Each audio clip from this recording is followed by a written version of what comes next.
I don't want to toot my own horn, but I feel like I'm the queen of morning routines. You feel like you cannot stick to a morning routine. You feel like you see everybody doing a morning routine, and for some reason you either don't have one or you've tried to do one, you don't stick to it. And this video is basically to help you elevate if you already have a morning routine that works even better for you, or curate one specifically for you so that you actually stick to it.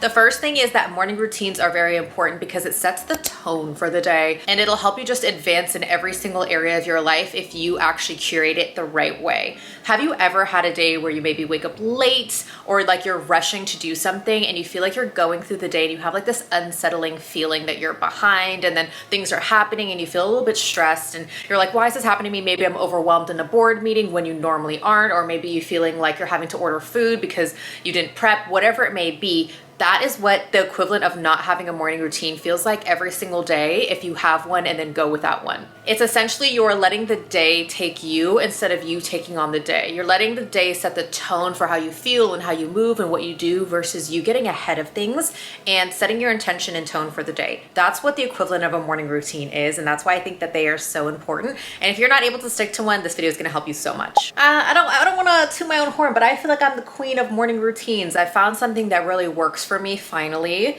something that I'm very consistent with, because just like you, if you're watching this video, I have gone through so many different morning routines, and some of them work for me, some of them didn't for me, and it really just depends on the lifestyle that you live, and that's what we're going to get into. Before I get into the 4 steps, I also want to just add in that morning routines are going to become a habit. It's something that you start consciously doing and then you unconsciously keep doing that thing, and it turns into a lifestyle. So the goal with habits is you want it to become who you are. You want it to become something that you're just naturally drawn to. It doesn't feel forced. That's the whole point of having a really good morning routine, is that whenever I do mine, I do not feel like I'm forcing it. It's something that I look forward to, that I enjoy, and that is just that stability for the day. So as we think about morning routines, don't think of it as something just to do, something that you're forcing yourself to, some kind of structure that you feel is rigid and that is not going to benefit you. It's a habit. It's something that you just naturally do, something that becomes who you are. The first step in curating the perfect morning routine is that you're not going to just look at other people's morning routines and pick that up and do that for yourself. I feel like that is the biggest mistake that we make, is that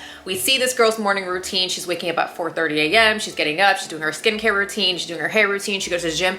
That is not your morning routine. That is the first step that people are making, is they look at other people's morning routine and they're like, I have to do this. So then you start doing the things that she's doing, not knowing what her life is like, her goals, her aspirations, and you're wondering why you cannot stick to it. You feel like you're behind. You feel like you're frustrated because you're like, how is anyone on earth getting up at 4:30 a.m.? That is the mistake that you're making, is that you're looking at other people's morning routine as a base for yours, and you don't know their discipline. I don't know your discipline. You only know your discipline. You only know the goals and aspirations and habits and background that you have. So that's what the first thing you need to stop doing, is stop looking at other people's morning routine as a base for yours. Second, as we curate your morning routine, the whole idea of the morning routine is it's going to be specific to you. So you need to think about, what are your goals? How disciplined are you? And what are you trying to work towards? Because a morning routine is going to be tailored to whatever your goal in that moment is. For some people, it's health. For some people, it's alone time. For some people, it's a side hustle that they want to work on. For some people, it's spending more time with their partner or their family or whatever it may be. So whatever your goal is at this time, that is what you are going to kind of curate your morning routine around. So that way it actually benefits you and it pushes the needle forward for you. Because whenever we do things in our life, especially in our day, as we're busy, we have families, we have friends, we have lives, we have health goals, we want to make sure that what we're doing is very intentional. We want to make sure that whatever we're doing is so tailored to us that it is pushing the needle forward, even if you do not feel like it is. That's the best thing, is that when you're doing something and it becomes this unconscious habit that you start to do, and it's actually pushing you forward, but you don't even feel like it, because you just enjoy doing it, because you made it just a part of your life. You made it a part of who you are. So as I said, think about what your goals are right now. Is it health? Is it family? Is it friends? Is it side hustle? Is it school? Whatever that is, write that goal down so that you have a very clear picture about what we're gonna do with this extra time, if we have some, and how we're going to make it benefit you. Number 3 is about working out specifically. I know a lot of people, again, we see that 4 a.m. riser, goes to the gym, does Pilates, does whatever, and we're like, how the heck do you have energy to do anything in the morning? Whatever it may be. If you are trying to incorporate working out into your lifestyle, what kind of person are you? Are you an early riser? Are you a night owl? Are you the kind of person that when you get to the end of your day, you have so little energy that you cannot fathom doing a workout and you're trying to force yourself to do a workout after the gym? Or are you a kind of person that if you don't work out first thing in the morning, you won't do it after the gym? You have to think what makes sense for your energy levels and your schedule. So for people who have work at 8 a.m. and they're at work all day and it's very taxing and very tiring, they're not going to the gym after work. They want to make a nice dinner, spend time with a friend, they want to read, they want to do whatever, they want to have that time to unwind. So that automatically means that if they don't get the workout in at the beginning of the day, it's not going to happen. So boom, their workout is going to be the beginning of the day. But I know some people who don't mind going to the gym after work. The crowds don't bother them. They have the extra time, they have the energy.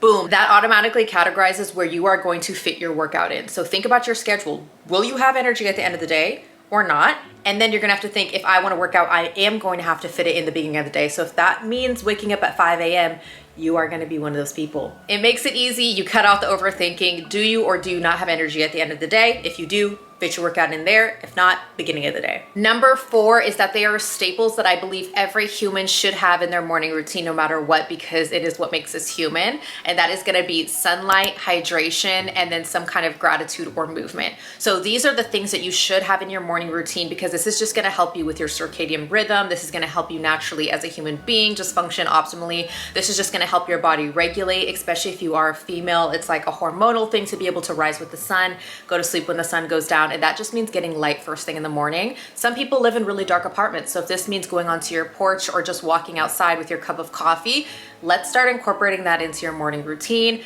Gratitude. This looks like so many things to different people. It could be reading your Bible. It could be meditation. It can be 2 minutes where you sit up in bed and you're like, thank you, God, for everything that you do for me. Thank you for another day waking up. Let's start incorporating that, because it's only going to benefit you and it does not have to take a long time. So some people are doing 30 minutes of meditation. Some people are doing 5 minutes of gratitude. Some people are doing journaling. Which one do you feel most drawn to? Write that down and you're going to start including that into your morning routine. So see how it's so simple to be able to take these categories of things and consider what is most important to me. That is how we are going to structure your morning routine. And then at the end, we are going to put it all together. I'm going to give an example of what my morning routine and what really works for me and how I was able to structure this. Right now, my goals are surrounding my health and my mental health. Those are the most important things to me right now, as I'm someone who struggles with an autoimmune disease and just going through a lot of different things in my life. So I want to make sure that I'm prioritizing my mental health and my physical health. So my morning routine looks like waking up. Sometimes this is at 6:30, sometimes it's at 7 a.m.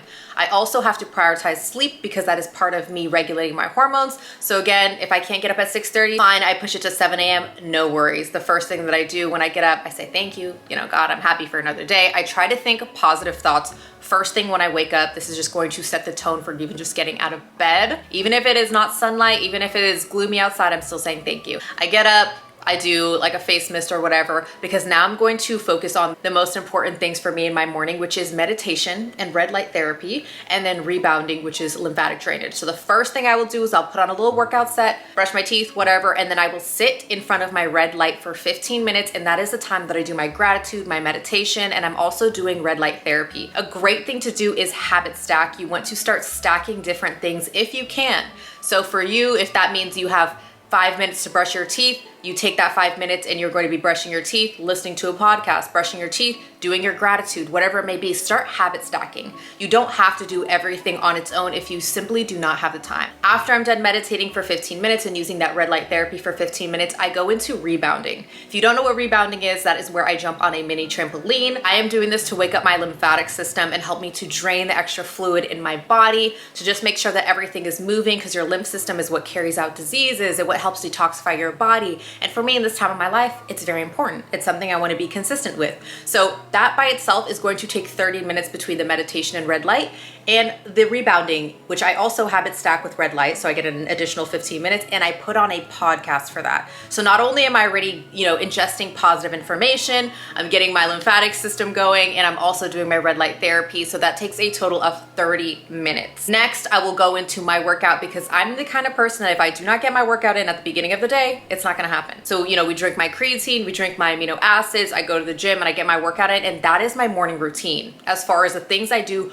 first thing when I wake up. Now, even in that, I forgot, like first I drink a cup of bone broth on an empty stomach. So again, as I'm doing that, before I go to my red light, I'm putting my bone broth with collagen inside of it, and then I'm drinking my water. So all of these things are just incorporated into my morning routine and has become a habit. I genuinely look forward to my morning routine. It makes me feel good and it really sets the tone for my day. The whole idea is that you want to make sure that you're creating your day. You don't want to be the day creating you. You don't want to go out into the world and any little thing is controlling how you feel emotionally, because you set yourself up for success in that day. And how we start the day is how we end the day. Start the day on a good note so that you can go and be the amazing person in your office. So you can go and be an amazing mom. So you can go and be an amazing friend, so that you feel like you're in control of your own life and life is not controlling you. That is the most important thing. As I said, I want to summarize all these tips and put it together for you specifically. So as we curate your morning routine, think about what your goals are. Once you've had that written down, think about, are you an early riser or are you a late, or are you a night owl? And that is where you're gonna fit in your workout. I do think that working out should be a non-negotiable for every single person on this planet. That can look like a walk, that can be like a Stairmaster, that can be jumping and playing with your kids, just some kind of movement that is going to benefit your health, because I think that we all need to be healthy and we all want to live long, amazing lives. So that should be something really important that you incorporate. You want to incorporate the hydration and the sunlight and the gratitude somehow. So again, if this is drinking the bone broth, the water in the morning with your vitamins, whatever it may be, opening up your blinds, you know, getting the sunlight on your skin, standing on your porch, going outside, touching grass, 5 minutes. It does not take a long time. It does not have to be extensive and it does not have to be crazy. It doesn't have to be this rigid thing, but you just want to think about, I am a human. Just remind yourself that you are a human. What do humans do? What do humans need? And start incorporating this into your morning routine. When I talk about investing in your goals, so let's give an example that you are working on your side hustle. Your morning routine can include 30 minutes of you working on your website, 30 minutes of you researching for whatever you're working towards, 30 minutes of you prepping emails that you won't have time to do later in the day. That's what I mean by really curate your morning routine, so that you have 20, 15, 30 minutes towards something that is going to move the needle forward for something in your life that is going to benefit you. You do not have to spend 15 minutes doing skincare if that is not you. If that is not you and that's not gonna push the needle for you and that is not gonna solve anything for you, do not watch this girl on TikTok's morning routine and think that you have to do a 10-step skincare routine and dry brush if that is not your goals right now. And as you're trying to change the things in life, whether it is your health goals or whatever, or simultaneously do it, then you're gonna start incorporating that once you've got your footing on the foundation of your morning routine. The foundation of your morning routine should be very clear to you and it should not stress you out. So just use these ideologies in order to curate your morning routine and let me know what it looks like for you. Feel free to comment below and let me know if this was helpful for you, if this opened up a different perspective on how you look at morning routines, and if this is just really helping you to think about it. I know that morning routines are one of the most important things for me personally, because I like to be in control, and the more that I go through life, I'm like, I am the captain. God is the captain of me and I am the captain of my actions. You really want to make sure that you are doing everything that you can to set yourself up for happiness and success and grounding and just being the best version of yourself. Let me know if you like this video and I will see you guys in the next one. Mwah.